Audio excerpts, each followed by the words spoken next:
Regent Street is one of the busiest shopping streets in London, and it's home to some of the most iconic and exclusive brands in the world.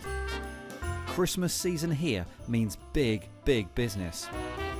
And this year, Regent Street has adopted one of the hottest retail trends of 2014, beacons. In fact, this 1 mile long strip has one of the largest installations in the world, with over 100 of the store entrances beaming exclusive deals to passers-by. To get them, shoppers need to download an app and switch their Bluetooth on.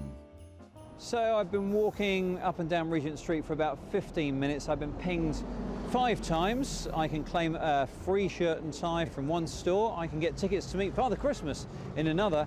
And there's something called a monster choupette in a very posh store that, quite frankly, I can never afford. And the reason I got offers only from those stores is because not every beacon is targeting me. The app, at first launch, presented me with a list of 40 brands which I had to like or dislike. And that means it can now make an educated guess on what I might like to hear about. Meet Paddington Bear at Hamleys. Well, that sounds good. And whilst I was there, I found the man behind the Regent Street app. His name's Henry Lawson, and I asked him just how much of my movement data is being tracked and then kept. What we make sure is that what we're tracking is what's going on with the offers and what's going on with your profile. We do not record any of the information related to your location. That would be sniffing the data exhaust, and that's absolutely explicitly what we're trying to avoid here. You must have been tempted to, though, because there are well-documented reasons why it is beneficial for the shop to know which parts of its store get busy, and it's also been argued that it's beneficial for the customer. The issue is that what we do is get the consumer to give us the data by saying what brands they like and don't like, and our correlations allow us to build a profile that is then controlled completely by the consumer.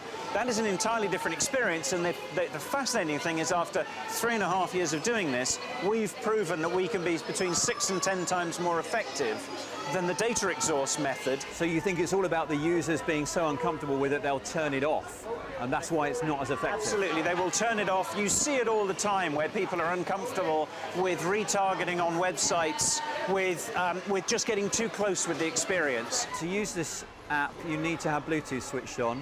In my mind, Bluetooth is a battery drainer which I switch off most of the time. Is that going to be a problem? Well, the good news is that cell phones are getting better and better and better with their battery life. The other thing is that people are using more and more devices connected to their phones, which means that their Bluetooth is more likely to be on.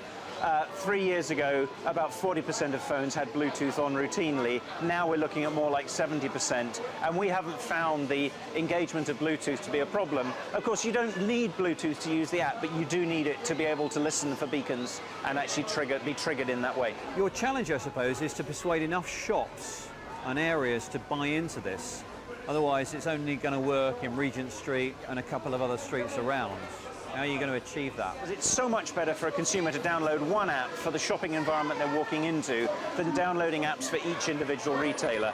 What we're finding, though, is that the large-scale retailers, the big chains, are also installing beacon technology and are interested in using the same technology. So suddenly you end up with every supermarket of a given chain or every drugstore of a given chain using that technology. There's more than 1 million apps in the App Store, so the goal of having one app might be a bit too much of a stretch. It's still early days for this technology, and there's a lot of hype surrounding it, so we'll have to see how it pans out.